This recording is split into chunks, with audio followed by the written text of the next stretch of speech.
राधे राधे। अब मैं आपको राधा रानी के विषय से और अच्छे अवगत कराना चाहती हूँ, अच्छे भावों से। और राधा रानी की जो गहराई है उसको भी मैं आप सबके आगे व्यक्त करना चाहती हूँ, क्योंकि जो मुझे राधा रानी से प्राप्त होता है वो मैं चाहती हूँ कि वो सबके सामने मैं उसको व्यक्त कर सकूं, क्योंकि राधा रानी की कृपा हर जीव को नहीं मिल सकती। और मैं नहीं मानती कि मुझे राधा रानी की कृपा है या परमात्मा की कृपा है या भगवान कृष्ण की कृपा है।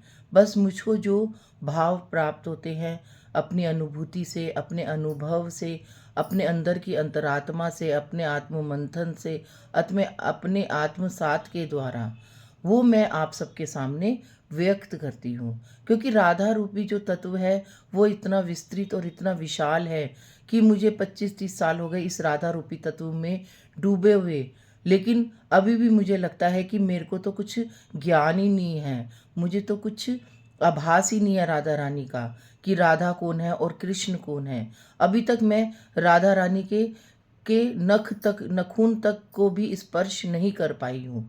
अभी तो मैं उनकी रज को भी स्पर्श नहीं कर पाई हूँ, क्योंकि जो वृंदावन की रज है वो इतनी पवित्र है।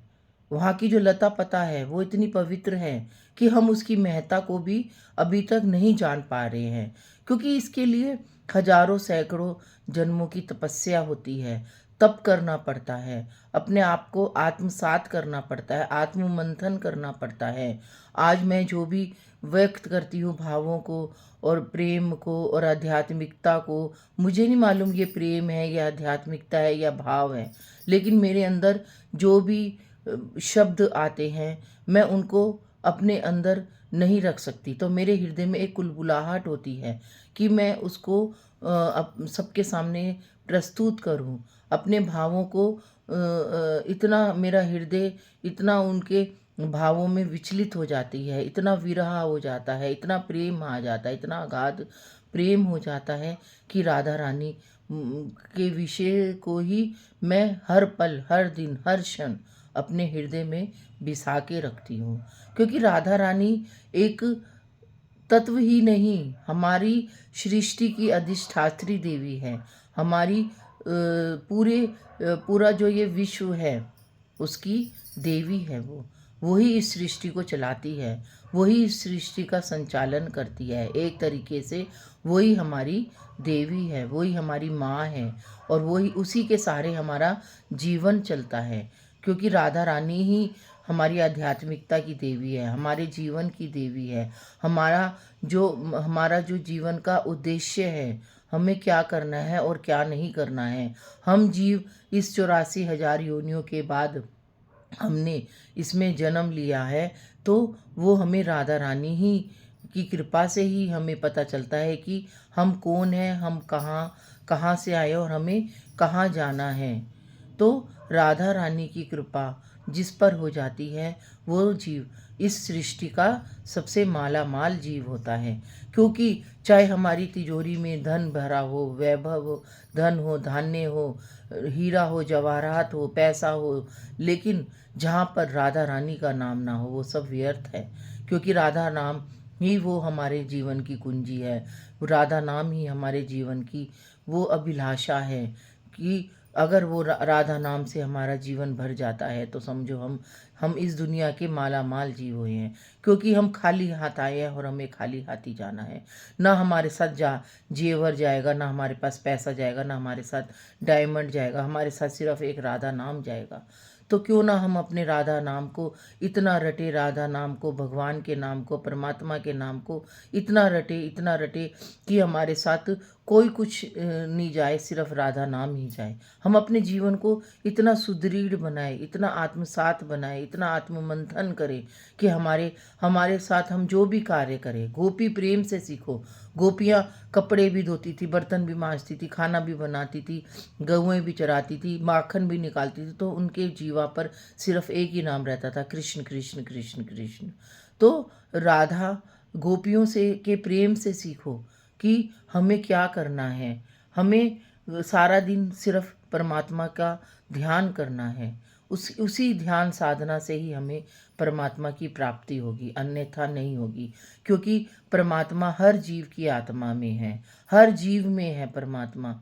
उस आत्मा को ढूंढो, उस आत्मा में उस परमात्मा को देखो कि वो आत्मा हमारे साथ कैसा व्यवहार कर रही है। अगर हम राधा रानी के समीप हैं और वो आत्मा हमारे साथ ऐसा व्यवहार कर रही है, दूसरा जीव, तो उस व्यवहार को नकारो। क्योंकि उसके अंदर जो आत्मा है, परमात्मा है, वो उस आत्मा को नहीं समझ पाता है कभी कभी। तो उसको समय दो, उसको टाइम दो। तो यही परमात्मा का परमात्मा की देन है, और यही राधा रानी का प्रेम है कि राधा रानी हमें हर मुश्किलों से हमको आगे बढ़ना सिखाती है, हमें प्रेम करना सिखाती है, हमें भावों में रहना सिखाती है, हमें आध्यात्मिकता में सिखाती है। हमारा जीवन आध्यात्मिक हो सके, हमें राधा रानी और कृष्ण की भक्ति से मिलता है। शिव की भक्ति से हमें वैराग्य मिलता है कि हमें वैराग्य का जीवन कैसे करना चाहिए। राम की भक्ति से हमको अनुशासन मिलता है, नियम मिलता है कि हम अपने गृहस्थ आश्रम को कैसे चलाएं। शिव एक वैरागी थे। वो उनके सर पर हमेशा सर्पों की माला रहती थी, और वो सारा दिन भस्म लगाए रहते थे। और आपने शिव को का जो भी हमारे जहन में चित्र है या जो भी छवि है, वो एक वैरागी वाली जीवन है, साधु संतों वाली है। तो शिव की भक्ति हमको वैरागी का जीवन दिखाती है। वैराग्य कैसे लाना चाहिए, हमें ये सिखाती है शिव की भक्ति। राधा रानी की भक्ति और कृष्ण की भक्ति हमें आध्यात्मिकता सिखाती है कि हमें अपने जीवन को अध्यात्म में कैसे लेके जाना चाहिए, हमारे को अपने जीवन को कैसे संवारना चाहिए। हमारे जीवन की सबसे कीमती चीज़ है हमारी सोच, हमारा स्वभाव, हमारा व्यवहार। आज अगर हमारा व्यवहार आध्यात्मिकता वाला होगा, सबसे हम आध्यात्मिकता के विषय से बात करेंगे, आध्यात्मिकता की बातें करेंगे, तो हमारा जो व्यवहार होगा, तो वो व्यवहार हमारा आध्यात्मिकता का जाना जाएगा। अगर हम किसी से गलत व्यवहार करेंगे, किसी से हम गलत व्यवहार से बात करेंगे, तो वो व्यवहार हमारा वैसा जाना जाएगा। अगर हम किसी से प्रेम से बात करेंगे, तो हमारा व्यवहार प्रेमी वाला व्यवहार जाना जाएगा। तो व्यवहार और सोच हमारे लिए सबसे कीमत है, सबसे हमारे जीवन की सबसे कीमत वस्तु है व्यवहार और हमारी सोच और हमारा हृदय और हमारी आत्मा। जब हम अपनी आत्मा को शुद्ध रखेंगे, हम अपनी आत्मा को नेगेटिविटी से दूर रखेंगे, हम अपनी आत्मा में पॉजिटिविटी लाएंगे, जो भी हमारे ऊपर कठिनाई आएगी हम उसमें पॉजिटिव रहेंगे, अपनी सोच को पॉजिटिव रखेंगे, तो समझो हम उस परेशानी से दूर चले जाएंगे और राधा रानी हमें और करीब लेती चली जाएगी। ये मैं अपने अनुभव से बता रही हूँ, ये मैं अपने अनुभूति से बता रही हूँ। मुझे तो बहुत कुछ प्राप्त हुआ है इस जीवन में परमात्मा के प्रति। उसको मैं जान पाई हूँ, राधा कौन है, कृष्ण कौन है, आध्यात्मिकता क्या है, भाव क्या है, प्रेम क्या है। जितना मैं जान पाई हूँ उतना मैं आपके समक्ष रोज प्रस्तुत करती हूँ, और हम अपने जीवन से ही ये सब प्राप्त करते हैं, अपनी अंतरात्मा में प्राप्त करते हैं। हमें इधर उधर जाने की ज़रूरत ही नहीं है। हमारे अंदर जो भी है वो हमारे अंदर है, हमारी अंतरात्मा में है। क्योंकि अंतरात्मा क्या है, अंतरात्मा परमात्मा और आत्मा, परमात्मा और आत्मा जब एक हैं तो वो अंतरात्मा कहलाती है। आत्मा सिर्फ एक है, और जब परमात्मा उसमें परमात्मा का मिलन होता है तो रास होता है, और जब अंतरात्मा हो जाती है तो परमात्मा और आत्मा एक हो जाती है।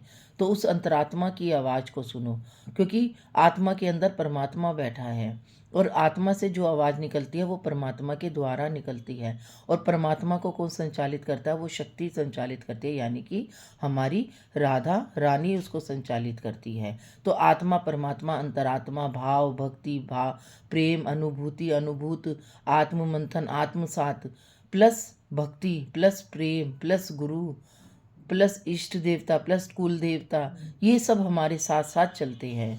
और हमारे जीवन का उद्देश्य ही यही है। जो जीव इन सब से को पहचान जाता है तो उसका जीवन सुगम रास्ते पे चल जाता है, भक्तिमय हो जाता है, आत्ममय हो जाता है, आत्म संबोधन करने लगता है, आत्मबोध हो जाता है, आध्यात्मिकता वाला जीवन हो जाता है। हम सबको, आज हम सनातन धर्म में हैं तो हम सबको अपने जीवन में आध्यात्मिकता लानी बहुत ज़रूरी है। क्योंकि एक गृहस्थ जीवन में रहकर अगर हम आध्यात्मिकता के बारे में एक गृहस्थ के द्वारा सीखेंगे, मैं ये नहीं कह रही कि साधु संत जो कह रहे हैं वो तो देखो अपना गृहस्थ जीवन में नहीं रह रहे हैं और अपने का उन्होंने वैराग्य जीवन कर रखा है और अपने संन्यास जीवन में रहकर, लेकिन जो एक गृहस्थ जीवन में रहकर हम आध्यात्मिकता वाला जीवन जीते हैं, हम अपने आप में कृष्ण और राधा का प्रेम में डुबोते हैं, भक्ति करते हैं, तो उसमें हमें बहुत परीक्षाओं से गुजरना पड़ता है, बहुत परेशानियों से गुजरना पड़ता है, तभी हम राधा रानी के विषय को जान पाते हैं। आसान नहीं है ये डगर, आसान नहीं है ये डगर, इस पे चलना बहुत मुश्किल रहा है ये, क्योंकि इस राह पर पग पग पर परेशानियाँ आती हैं, पग पग पर परीक्षाओं का दौर होता है और उस परीक्षाओं के दौर पर जब हम खरे उतरते हैं तो हमें जो सानिध्य प्राप्त होता है, जो आनंद प्राप्त होता है, तो वो परमानंद को प्राप्त होता है और उस परमानंद की सीमा से ही उस आनंद की सीमा को प्राप्त होता है और वो आनंद और परमानंद जब एक हो जाते हैं तो आनंद ही आनंद होता है। तो राधा में हो जाओ अपना जीवन, कृष्ण में हो जाओ और अपने आप को परमात्मा में विलीन करो, अपने आप को परमात्मा में आत्मसात करो, आत्ममंथन करो, अपनी आत्मा को परमात्मा की तरफ मोड़ो। यही एक गृहस्थ जीवन की का उद्देश्य है और एक हमें जो परमात्मा ने हमें ये जो जीवन दिया है, ये इस जीवन का उद्देश्य है। आज के लिए सिर्फ इतना। राधे राधे।